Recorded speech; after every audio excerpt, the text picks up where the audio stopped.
मित्रों, मात्र 3 दिन के बाद नीट की परीक्षा दोबारा संपन्न होने जा रही है। इस विषय को लेकर जहां एक तरफ सारे छात्र पूर्ण मनोयोग से परीक्षा की तैयारी कर रहे हैं, सरकार पूरी संवेदनशीलता और सतर्कता के साथ इस पूरी प्रक्रिया को व्यवस्थित रूप से संपन्न करने के लिए कमर कसे हुए है। जहां एक तरफ सरकार संवेदनशीलता से काम करती हुई दिखाई पड़ रही है, वहीं कांग्रेस पार्टी और नेता प्रतिपक्ष श्री राहुल गांधी, ऐसा प्रतीत हो रहा है कि संवेदनशीलता के स्थान पर कुटिलता का प्रयोग करते हुए दिखाई पड़ रहे हैं। मैं उनसे पूछना चाहता हूं कि यह परीक्षा से पूर्व के आखिरी 72 घंटे, जिस समय कोई भी परीक्षार्थी पूरे एकाग्र चित्तता के साथ मानसिक दृष्टि से तनाव मुक्त होकर अंतिम चरण की तैयारी करना चाहता है, उस समय आप इस प्रकार का आयोजन करके छात्रों की एकाग्रता को भंग करके उनके मन में भय, तनाव और उत्तेजना उत्पन्न करके उन्हें मानसिक यातना क्यों देना चाह रहे हैं? राहुल गांधी जी, राजनीति करने के बहुत अवसर मिलेंगे। 21 के बाद भी राजनीति हो सकती है। हमारा सीधा सवाल आपसे यह है कि आप इन्हीं आखिरी के 72 घंटों में राजनीति क्यों करना चाह रहे हैं?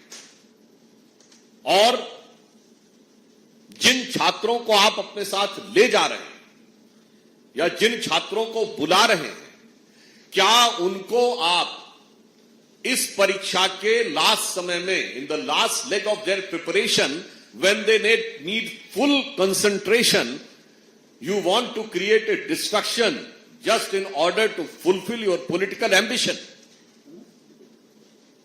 और इस प्रकार के सवाल आ रहे हैं कि जिस प्रकार के प्रयोग किए जा रहे हैं वहां पर छात्रों को लाने के लिए, वो भी बहुत चिंताजनक है। मैं ये भी राहुल गांधी जी से कहना चाहता हूं कि हमने माना कि आप छात्र जीवन में भी असफल रहे।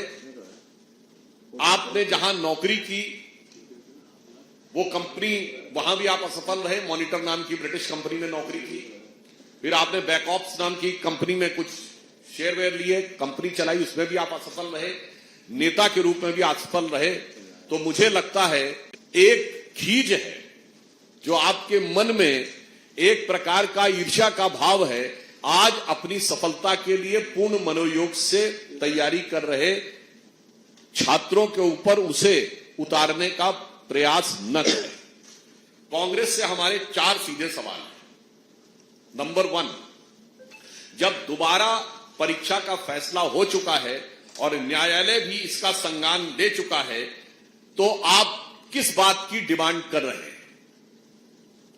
नंबर 2, आपने राजस्थान को ही क्यों चुना है? राजस्थान वो राज्य है जहां कांग्रेस के शासनकाल में 19 पेपर लीक हुए। आपकी सरकार ने एक पर भी कार्रवाई नहीं की। हमारी सरकार आने के बाद 400 लोगों पे कार्रवाई हुई है उन पेपर लीक्स में। 2.5 वर्षों में राजस्थान में हमारी सरकार के दौरान एक भी पेपर लीक नहीं हुआ है। आपने राजस्थान को क्यों चुना है? कोटा को क्यों चुना है, जहां भारी संख्या में बच्चे तैयारी कर रहे होते हैं? और यहां मैं यह भी याद दिलाना चाहता हूं कि जब राजस्थान में इनकी सरकार थी और पेपर लीक होते थे, तो इनकी पार्टी की राजनीति उसमें एक दूसरे से होती थी। पायलट साहब का फेमस बयान याद करिए कि पेपर लॉकर में थे, लॉक से बाहर आ गए, ये तो जादूगरी है। तो अशोक गहलोत जी ने कहा था, मैं जादूगर हूं, मैं सब ठीक कर सकता हूं।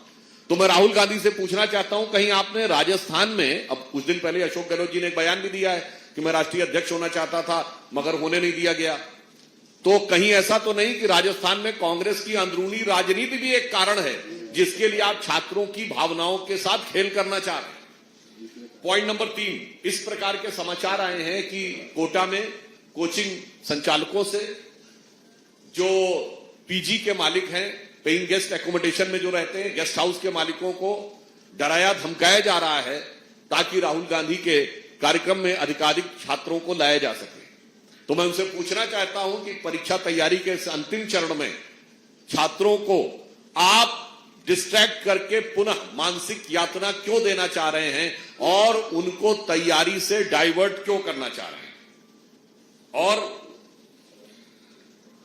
चौथा प्रश्न हमारा यह है कि ये कांग्रेस की एक स्थापित सुविचारित फितरत और मैं कहूंगा हरकत और देश के लिए बहुत ही खतरनाक सोची समझी सोच का प्रमाण है, जो इसे सामान्य भाषा में टूल किट माइंडसेट कहते हैं। इससे पूर्व देश की हर व्यवस्था को लेकर इन्होंने भ्रम और अराजकता फैलाने का प्रयास किया, जिसके लिए माननीय प्रधानमंत्री जी ने भी यह बात कही थी कि अराजकता में यह अवसर ढूंढने का प्रयास करते हैं। याद करिए, सर्जिकल स्ट्राइक से लेकर बालाकोट से लेकर राफेल को लेकर सुरक्षा व्यवस्था के ऊपर भ्रम फैलाने का प्रयास करना, फिर एलआईसी, एसबीआई और सेबी को लेकर अर्थव्यवस्था पे भ्रम फैलाने का प्रयास करना, फिर कोविड को लेकर भारत की स्वास्थ्य व्यवस्था पे भ्रम फैलाने का प्रयास करना, न्यायालय के ऊपर टिप्पणियां करके भारत की न्याय व्यवस्था के ऊपर भ्रम फैलाने का प्रयास, अराजकता फैलाने का प्रयास करना, चुनाव व्यवस्था के ऊपर अराजकता फैलाने का प्रयास करना, उत्तर दक्षिण राज्य, भाषा, प्रांत और जातियों के मध्य समाज में वैमनस्य पैदा करके सामाजिक व्यवस्था के ऊपर अराजकता फैलाने का प्रयास करना। और अब मुझे लगता है और हम लोगों को यह लगता है कि यह फिर वही टूलकिट भारत की शिक्षा व्यवस्था के बारे में भ्रम फैलाकर और इस संवेदनशील अवसर के ऊपर अराजकता उत्पन्न करने के अपने पुराने स्थापित डिजाइन के अनुसार कार्य कर रहा है। और मैं यह भी प्रश्न राहुल गांधी से पूछना चाहता हूं कि जब नीट की परीक्षा नहीं होती थी तो मेडिकल और इंजीनियरिंग के लगभग सभी अधिकांश प्राइवेट कॉलेजों में कोई बगैर एंट्रेंस एग्जाम के या एंट्रेंस एग्जाम की खाना पूर्ति करके बाकायदा सीटों की नीलामी होती थी। अंडर ग्रेजुएट में 20-25 लाख रुपए से लेकर 50 लाख तक और पोस्ट ग्रेजुएट में एमबीबीएस में 50 लाख से लेकर 1 करोड़ रुपए तक की सीटों की बात जन सामान्य में प्रचलित रूप में आती थी। तो मैं पूछना चाहता हूं कि जब यह व्यवस्था थी तो इसका मतलब संस्थागत भ्रष्टाचार था, सीटें नीलाम होती थी। जब से मोदी जी ने इस व्यवस्था को बनाया है उससे पहले गरीब और मध्यम वर्ग का बच्चा तो वो सोच ही नहीं सकता था कि मैं 25 लाख 50 लाख 1 करोड़ देकर वहां पर एडमिशन पाऊंगा। आज उनको अवसर प्राप्त हुए हैं। तो आप इसके ऊपर प्रश्न उठाकर क्या उस पुरानी व्यवस्था के पक्षधर हैं, अर्थात वो धन्ना सेठ जो कि सीटों की नीलामी करते थे, जिसमें से अनेक आपके और आपकी पार्टी के बहुत निकटवर्ती हैं। आप इस संवेदनशील मौके के ऊपर राजनीति करके क्या उन लोगों का हित साधन करना चाह रहे हैं या छात्रों का हित साधन करना चाह रहे हैं, यह बात स्पष्ट होनी चाहिए। और एक बिंदु और भी महत्वपूर्ण है कि इस बार जो हुआ है वो अपने आप में अलग और अप्रत्याशित हुआ।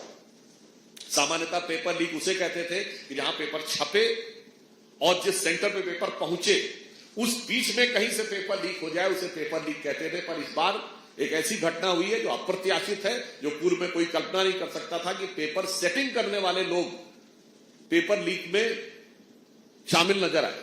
अर्थात ये कुछ वैसी बात है जैसे कोई न्यायाधीश अपना जजमेंट लिखता है तो जब तक जजमेंट प्रोनाउंस ना हो जाए तब तक वह गोपनीय माना जाता है, पर यदि कोई अपना जजमेंट ही लीक करने पे आ जाए तो समस्या कितनी चुनौतीपूर्ण हो जाती है। परंतु सरकार इसके ऊपर भी पूरी व्यवस्थाएं सुनिश्चित कर रही है कि भविष्य में इस ढंग की चीजों में भी, अब जबकि पेपर सेटर ने ही पेपर को लीक करने का काम किया, एक अलग प्रत्याशित स्थिति है।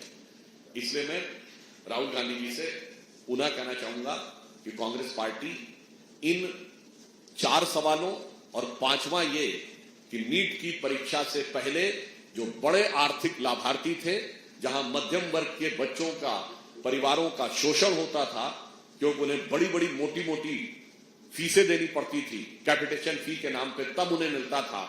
आप उस व्यवस्था के पक्ष लेकर या परोक्ष रूप में उसी व्यवस्था के पक्षधर बनकर नहीं खड़े हैं क्या?